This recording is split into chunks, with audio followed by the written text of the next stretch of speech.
So last day we have seen what is surface tension. What is surface tension? It is the property of a liquid which is at rest. By virtue of which the free surface of liquid have the tendency to contract the surface area. It behaves, the free surface of the liquid behaves like elastic stretched membrane, and it always contracts the surface area to the minimum value. That's why the small insects can walk on the surface of water. It is not sinking as a needle, iron needle. If we gently keep on the surface of water, it floats. And the raindrops acquire spherical shape. All these are due to the property of surface tension. So what is surface tension? It is the property of the liquid surface which is at rest. And you have to specify the free surface of the liquid.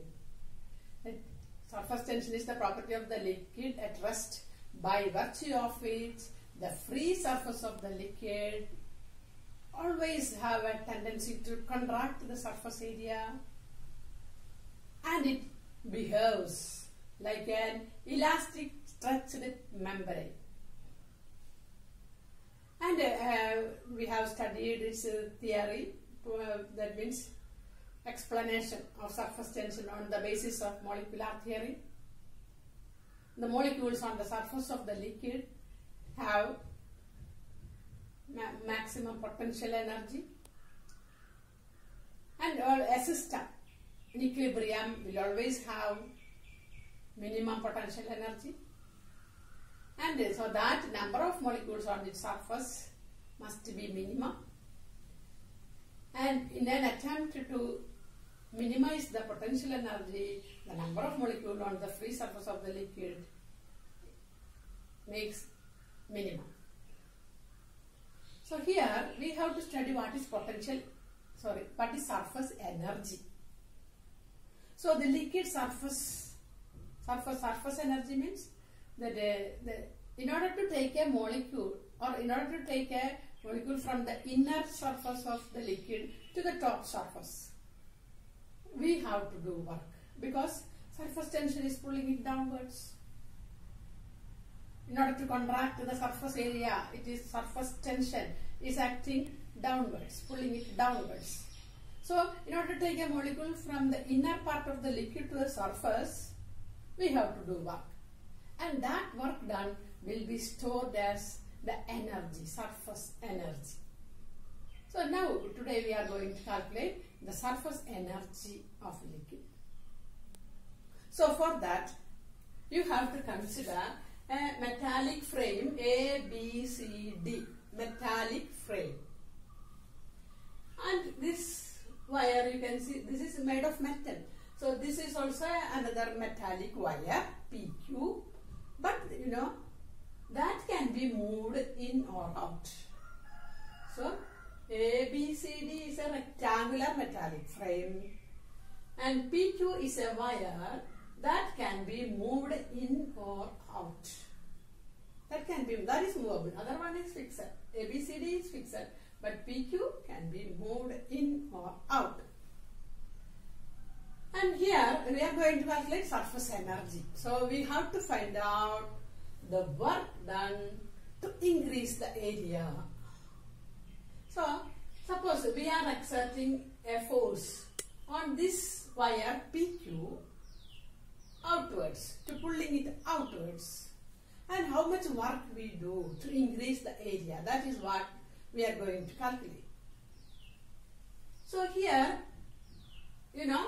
first what we have to do is you have to dip that frame in a soap solution.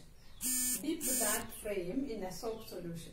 And when that frame, rectangular frame, is dipped in soap solution and taken out, that means when it is in air, what can you see on that frame?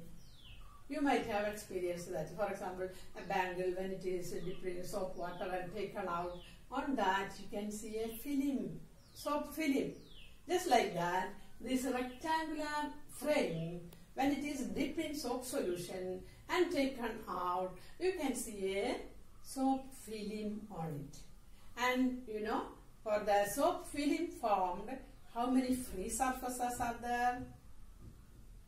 See, suppose this is the metallic, this is the rectangular frame. And here you can see a film on this, soap film. How many free surface?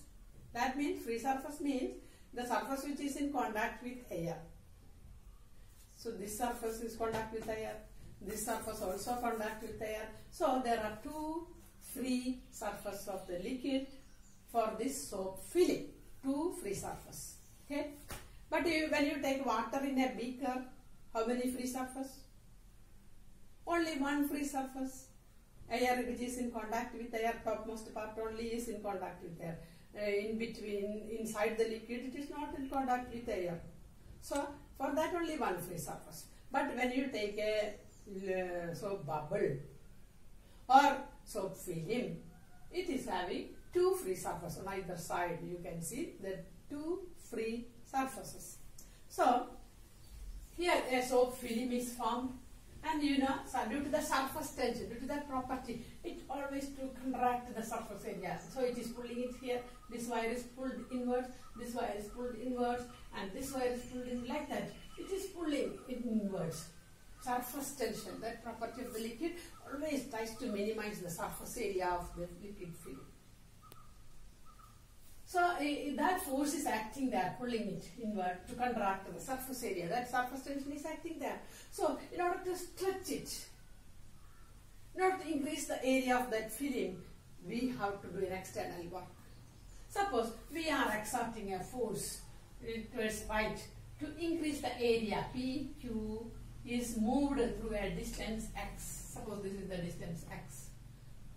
So by the application, without breaking, we have to increase the area. So we are applying a force to increase the area. Earlier it was PQ's position is here. We exerted a force and it moved through a small distance x.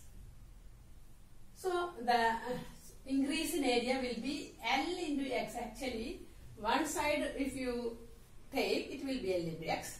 But you know, two sides you have to consider. That will be 2 into L into x. That is the increase in area. So we can write the increase in area of the film, delta A, increase in area, change in area, delta A equal to 2 into L into x. Work done in stretching the film, or we can calculate. That is force into distance. Work done is force into distance moved. So here force is equal to, see, surface tension is force acting per unit length. That we have studied.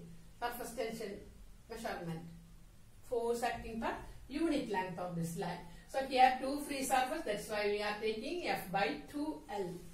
Surface tension, S is surface tension. So we can write F equal to S into 2L. That much force we have to exert.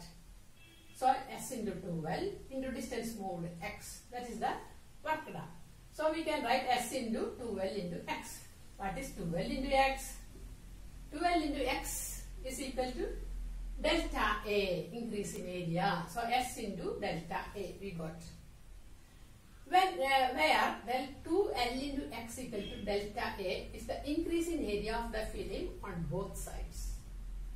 Then W work done, that work done to stretch the film, that work done to increase the area, that will be stored the surface energy. So we can write this work done as surface energy. So work done is equal to surface energy, which is equal to S into delta A, or S equal to W by delta A. And work done is energy. So we can also write this is energy by delta A. So when delta A is equal to unity, if we are increasing the area by unit amount only, if we are increasing, what will be work done? Work done is equal to, that is surface energy. Delta A is 1, so work done will be equal to surface energy. or that is also equal to surface tension. So surface tension is equal to surface energy when increase in area is unity. So now we can define surface energy. It is surface energy is the increase in surface area to unit amount when the temperature is kept constant. So surface tension is equal to the surface energy when increase in area is unity, and we have to keep the temperature constant. Okay, surface tension varies with the temperature. So now we have defined surface tension equal to surface energy when increase in area is unity. Okay.